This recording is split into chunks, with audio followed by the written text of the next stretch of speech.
Hindi cinema में कई बार मौके ऑडिशन से नहीं बल्कि अचानक हुई मुलाकातों से मिलते हैं। और सचिन पिलगांवकर के साथ भी कुछ ऐसा ही हुआ।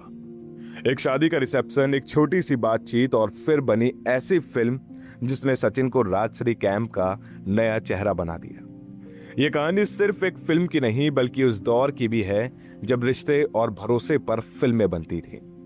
नमस्कार, आप सुन रहे हैं पॉडकास्ट स्पीकर और मैं हूं आपके साथ अंशु वर्मा। दोस्तों, आज के इस पॉडकास्ट में हम बात कर रहे हैं सचिन पिलगांवकर की।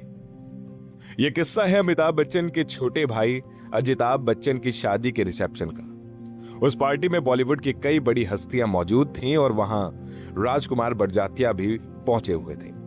शुरुआत में वो जाने से बच रहे थे क्योंकि फंक्शन उनके घर से काफी दूर था, लेकिन उन्होंने सोचा कि अमिताभ बच्चन और जया बच्चन को अच्छा लगेगा अगर वो वहां पहुंचेंगे, इसलिए थोड़ी देर के लिए वो चले गए। वहां पहुंचते ही उनकी नजर सचिन पर पड़ी। राजकुमार बड़जात्या सीधे सचिन के पास पहुंचे और अपना परिचय देने लगे। उन्होंने बोला, मेरा नाम राजकुमार बड़जात्या है, हम राजश्री प्रोडक्शन से हैं। और ये सुनकर सचिन हैरान थे क्योंकि वो उन्हें पहले से जानते थे। और तभी राजकुमार जी ने आगे कहा, हम आपके साथ फिल्म बनाना चाहते हैं, दोस्ती जैसी कोई फिल्म। उस समय सचिन की उम्र सिर्फ 17 साल की थी। घर लौटकर उन्होंने अपने पिता को यह बात बताई, लेकिन उनके पिता ने कहा कि फिल्मी पार्टियों में लोग ऐसी बातें करते रहते हैं, इसलिए इसे ज्यादा गंभीरता से मत लो। कुछ दिन बाद अचानक मशहूर गीतकार मजरू सुल्तानपुरी के बेटे दौड़ते हुए सचिन के घर पहुंचे और उन्होंने बताया कि राजश्री प्रोडक्शन से फोन आया था। उन दिनों सचिन के घर में फोन नहीं था, इसलिए राजश्री वालों ने मजरू साहब के घर फोन किया था।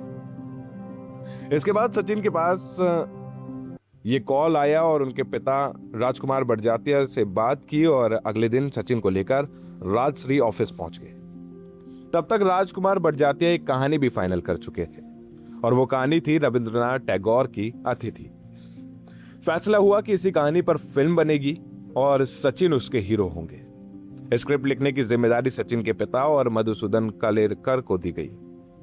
वहीं उसी दिन सचिन को राजश्री बैनर के तहत साइन भी कर लिया गया, लेकिन उसी वक्त एक बड़ी परेशानी आ खड़ी हुई। जब फिल्म के राइट्स लेने के लिए कहानी शांति निकेतन भेजी गई तो वहां से जवाब आया कि हमारी कहानी है ही नहीं, इसलिए हम इसके राइट्स नहीं दे सकते।